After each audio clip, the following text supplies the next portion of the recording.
이원배 기자님, 지난 일요일에 3차 네. 토론이 있었습니다. 네. 예. 어떻게 보셨어요? 아니, 사실은 다 보지는 못하고 저는 네. 못 봤고요. 12시 넘어서 이제 좀 시간이 나서 예. 녹화분을 뭘 볼까 하다가 뉴스가 났는데 너무 황당해서 예. 갑철수? 그다음에 MB 아바타? 이게 예. 막 검색어 실시간으로 뜨는데 예. 진짜 하고 이제 그 대목을 다시 돌려서 녹화된 영상을 봤어요. 예. 그래서 일요일에 있었던 그 대선 TV 토론에 대해서 오늘은 마케팅 이론을 중심으로 분석을 좀 해보려고 합니다. 근데 한마디로 먼저 저한테 TV 토론을 본 소감을 말해보라고 한다면요. 어휴, 안철수 후보 어떡하냐. 저 캠프에는 마케팅의 기초도 모르는 사람들만 모여있나 이런 생각이 들었어요.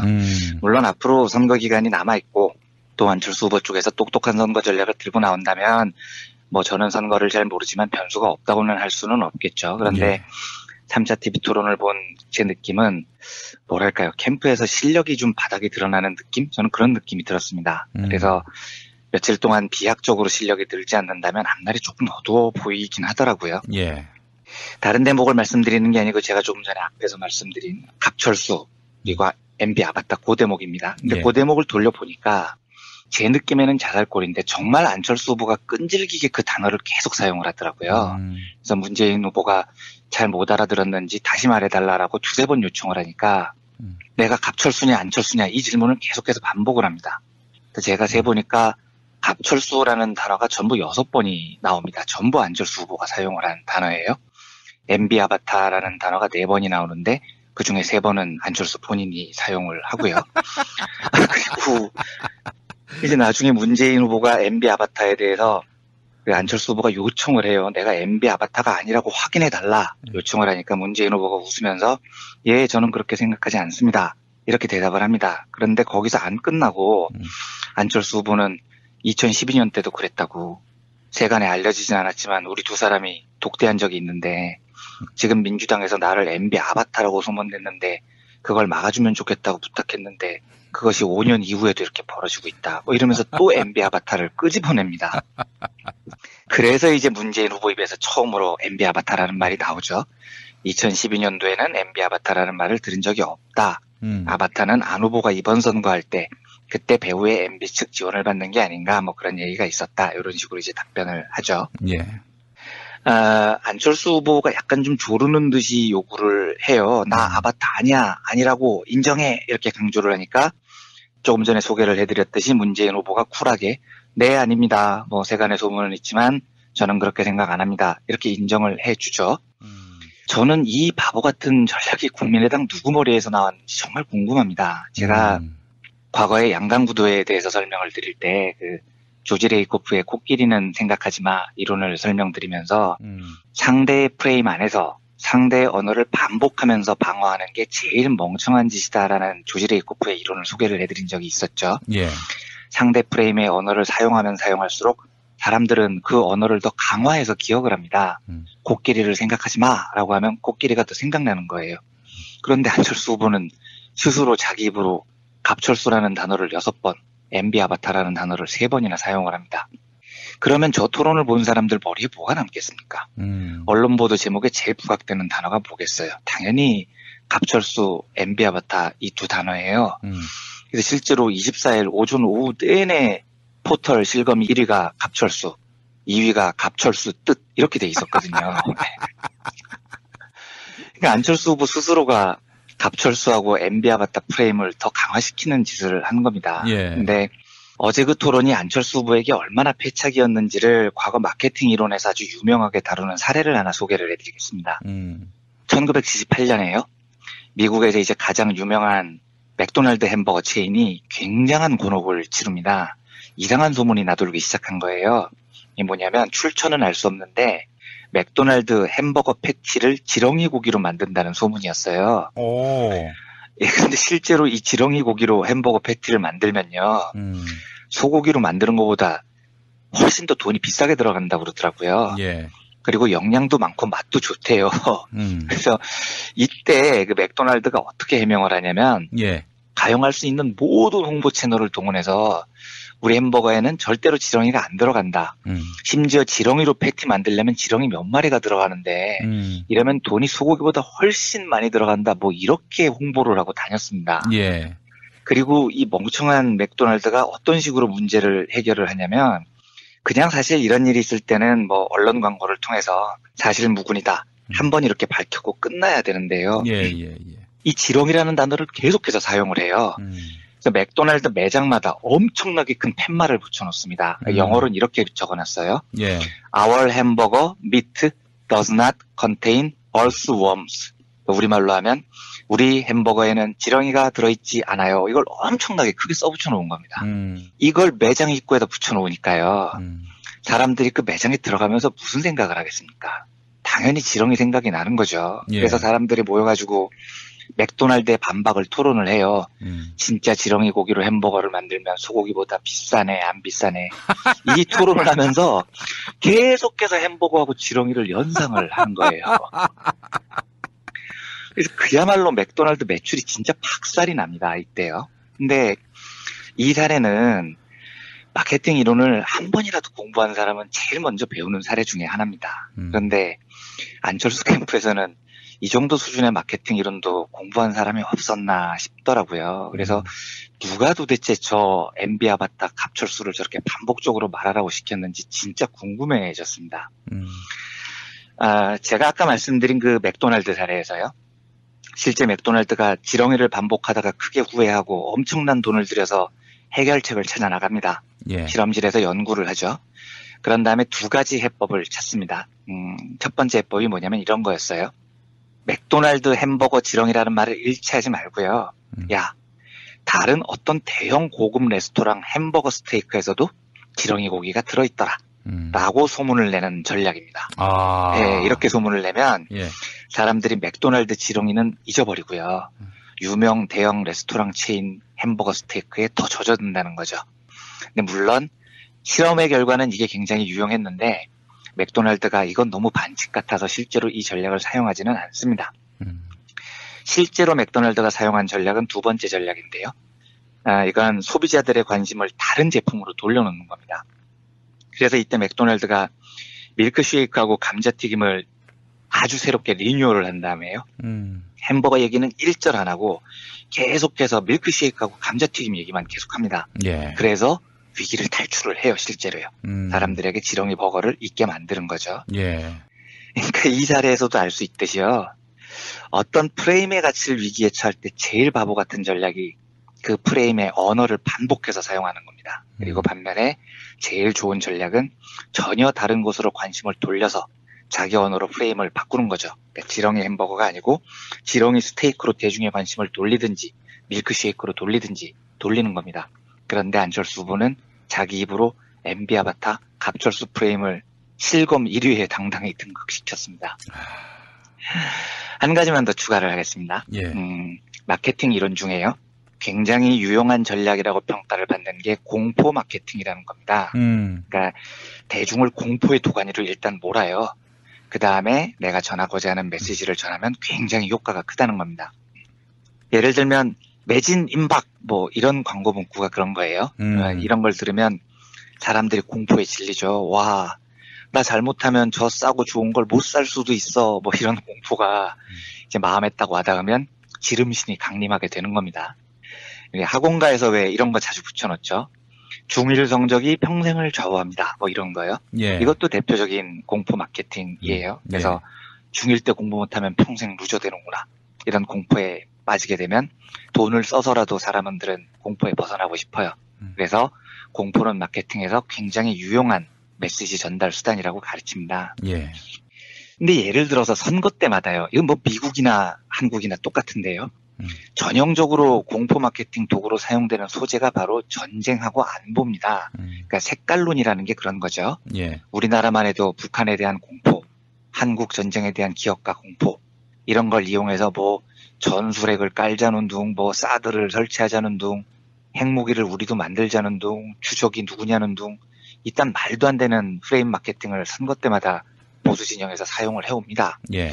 그런데 이 공포에 기초한 안보 프레임은 남북분단이라는 특수성 때문인지는 몰라도 매번 또 그럴싸한 효과를 발휘를 해왔어요, 한국에서는요. 그런데 미국의 사례를 보면 이 공포 마케팅을 선거에서 이용한 건 보수 진영만은 아닙니다. 물론 보수는 전쟁을 매개로 한 공포 마케팅을 극단적으로 늘 표로 이용을 하는 경향이 강했어요. 예. 이 대표적인 예가 1988년 미국 대선이었는데 이때가 부통령이었던 그리고 대통령에 출마한 아버지 조지 부시 공화당 후보하고요. 민주당 마이클 두카키스라는 후보가 붙습니다. 근데 이때 선거 초반에 여론조사를 보면 상대가 안 됩니다. 상대가요. 압도적으로 두카키스가 우세했었어요. 근데 이 두카키스라는 사람이 매사추세츠주 주지사였는데 이 사람이 매사추세츠를 맡아서 경제를 엄청나게 발전시킨 장본인이었거든요. 예. 근데 부시는 누가 봐도 레이건 뒤에 그냥 숨어있는 멍청한, 이미지 자체가 멍청한 이미지가 너무 강했습니다. 너무 멍청해서 어쩔 줄 모르는 그런 이미지여서 여론조사가 너무 차이가 많이 났었어요. 예. 근데 이게 왜 뒤집어지냐면 부시 쪽이 극단적으로 공포 마케팅을 내세운 겁니다. 부시가 이때 쓴 전략이 듀카키스는 국방을 강화하는 법안을 다 반대한다. 그래서 전쟁 나면 우리는 엿댄다. 이 공포 마케팅 하나 하고요. 둘째로 그때 그 두카키스가 매사추세츠 주지사 때 죄수들을 계도하기 위해서 주말에 죄수들을 휴가를 보내는 프로그램을 운영했거든요. 예. 근데 이게 굉장히 효과적인 프로그램이었습니다. 그래서 이 저도 덕분에 실증적으로 분석을 해보면 죄수들의 그 계도 효과가 굉장히 큰 걸로 통계로 나옵니다. 근데 부시는 그런 거 다 쌩까고 이걸 그대로 네거티브로 몰아버립니다. 봐라. 듀카키스는 살인자들을 주말에 풀어주는 사람이다. 듀카키스가 대통령이 되면 살인자들이 길거리에 활보를 하고 다닐 거다. 이 공포심을 이용을 해요. 그래서 안보와 범죄 이 두 공포 마케팅으로 대역전극을 일궈낸 겁니다. 근데 이건 뭐 보수 진영이 늘 하는 짓이니까요. 예. 그런데 이제 재선 도전에 나선 1992년 부시 때요. 이때 상대가 빌 클린턴이었죠. 근데 부시는 4년 전에 했던 짓을 똑같이 한 겁니다. 전쟁, 범죄 이런 거에 대한 공포를 유권자들한테 심어주려고 해요. 예. 그런데 이때 클린턴이 들고 나온 정말 멋진 전략이 있었습니다. 예. 그러니까 전쟁, 범죄, 이 공포 프레임을 전혀 말려들지 않고요. 미국 역사상 길이 남을 명선고 구호를 만들어냅니다. 그게 바로 It's the economy, stupid. 바보야, 문제는 경제야. 이런 거죠. 그러니까 이 선거 문구가 굉장히 훌륭했던 건요.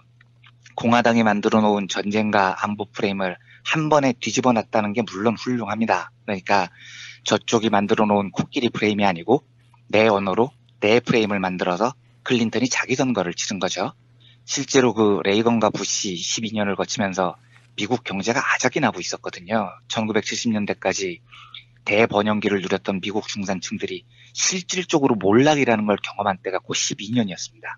그래서 It's the economy, stupid.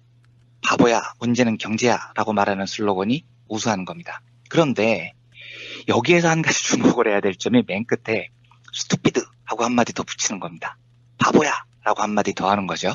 그러니까 경제가 중요해요 이게 아니고 문제는 경제야 이 바보들아 이렇게 외쳐버린 겁니다. 예. 그러면 이게 어떤 효과를 얻냐면은요. 야, 니네 부시 시절로 다시 돌아가고 싶어? 부시 저 멍청이가 경제 말았던 시절이 좋아? 그게 만약에 좋게 느껴지면 너는 바보인 거야. 이렇게 말을 하고 있는 겁니다. 유권자들한테요. 그러니까 이게 지금 또 다른 의미에서 공포 마케팅이 되는 거죠. 유권자들이 여기에 공감을 하면 아, 내가 부시를 찍는 순간 나는 진짜 경제도 모르는 바보가 되는 거야. 부시 시절 경제 말아먹은 것을 다 까먹는 바보야. 이 프레임이 사람 마음에 확 박혀버리는 거예요. 그래서 이 스투피드, 바보야 이 단어 하나로 미국의 진보로 불리는 진영은 안보가 아니고 경제 불황에 대한 공포, 부시가 다시 잡으면 우리 경제는 더 어려워진다는 공포를 멋지게 유권자들 가슴속에 각인을 시킵니다. 그리고 새로운 공포 마케팅을 시작을 하는 거죠. 경제 불황에 대한 공포가 얼마나 자기들의 메시지를 선명하게 전달할 수 있느냐를 클린턴은 알았던 겁니다. 그러면 이제 지금 한국 선거 국면을 한번 보죠. 제 느낌이지만 안보 프레임이 잘 안 먹히는 것 같아요. 역대 선거에 비해서. 예. 그러니까 보수 진영의 발악에도 불구하고 뭐 주적 논란이나 이런 게 생각만큼 영향이 안 큰 것 같습니다. 근데 제가 생각하는 이유는 이게 경제 때문인 겁니다. 지금 한국 상황이 1992년 미국 상황하고 굉장히 비슷하게 보여요. 비즈니스 프렌들리 한답시고 시장 경제 수호자 이런 간판 달고 나온 이명박 뽑았고 박근혜 뽑았더니 지금 경제가 가계부채가 1300조 넘고요. 정부 부채 600조 넘고요. 비정규직이 넘치죠. 빚내서 집 산 사람들 고통만 가중되죠. 해고자는 넘치는데 일자리는 없죠. 이 상황이 지금 딱 바보야. 문제는 경제야. 이 상황인 거예요. 근데 이 상황에서 유권자들 머릿속에 제일 강하게 각인돼 있는 게 야, 경제 살린다고 큰 소리 뻥뻥 쳐서 뽑아줬더니 사자방 비리로 나라 경제 거덜낸 이명박. 여기에 대한 공포가 굉장히 강하게 남아있는 겁니다. 게다가 지금 이재용이 구속된 것도 재벌에 대한 반감인 건데 이 여론이 전혀 가라앉지 않고 있잖아요. 그런데 이번 선거판에서 이명박이 재림한다는 이 공포를 누가 먼저 오픈된 공간에 끄집어 올렸느냐. 엉뚱하게도 안철수가 스스로 자기 입으로 지금 끄집어낸 겁니다. MB 아바타라는 단어를 자기 입으로 3번이나 사용을 하면서요. 그러니까 이건 이쪽에서 보면 진짜 땡큐인 거죠. 그러니까 안철수가 아무리 자기 입으로 나는 MB 아바타가 아니에요 라고 소리쳐도 사람들은 계속해서 아 그래 안철수도 기업인 출신이지 이걸 연상하게 됩니다. 그리고 그래 안철수도 MB랑 출신 성분이 비슷했어. 돈도 많아. 비즈니스 프렌들리? 그래 안철수도 규제 프리존법에 찬성한다고 했어. 안철수도 그 BW인가 뭔가로 수백억 챙겼다고 했지. 이걸 안철수가 아무리 설명을 해도 제가 보기엔 설명도 잘 안 되지만요. 실제 안철수 정책은 이명박하고 굉장히 유사한 부분이 있습니다. 자본가 출신이고요. 그런데 아무튼 서민표를 얻겠다고 안철수가 자기 입으로 아무리 아니라고 반박을 해도요. 이 MB 아바타라는 프레임은 빼박 프레임이 돼버리는 겁니다. 특히 안철수가 여기에 그냥 MB만 사용을 한 게 아니라 아바타라는 강렬한 느낌이 드는 단어를 사용을 해버렸지 않습니까? 이 아바타라는 단어가 제가 보기에는 문제는 경제야, 바보야 할 때 그 바보야라는 단어만큼 굉장히 강하게 사람들 머릿속에 박혀있게 됩니다. 쉽게 안 사라질 거예요. 사람들이 공포를 느끼게 됩니다. 아, 다시 MB대로 돌아갈 순 없어. 이런 의식이 이번 선거 끝날 때까지 사라지지 않는 망령이 될 가능성이 높습니다. 예. 안철수 후보는 실제 그 실존의 모습을 봐도 저는 뭐 안철수 후보에 반대할 수밖에 없는 지배계급의 대변자라고 봅니다. 그런데 그걸 지금 자기 입으로 TV토론에서 자살골을 연이어 2번 넣는 것 같았어요. 그래서 아휴 참 한국 진보도 실력이 좀 더 필요하지만 한국 보수들 실력하고는 참 거기도 안습이다 뭐 이런 생각이 들더라고요. 예. 아무튼 일요일 TV 토론을 보고 아이고 우리가 졌단 애들한테 지난 선거를 왜 2번이나 졌나 뭐 하는 생각도 좀 들고요. 네. 그런 의미에서 안철수의 자살골이 어떤 의미를 가지는지에 대해서 그 프레임 이론과 마케팅 이론을 섞어서 한번 말씀드리고 싶어서 이 주제를 말씀드렸습니다. 예. 지난 대선에 어떻게 저런 자들한테 졌는지에 대한 네. 해답이 혹시 더 플랜에 있는 것은 아닐까요? 아마도요. 정말 여러 가지로 고민을 해봐야 됩니다. 예. 그렇죠? 지금 생각해보면 너무 허접한 애들한테 진 거거든요. 예.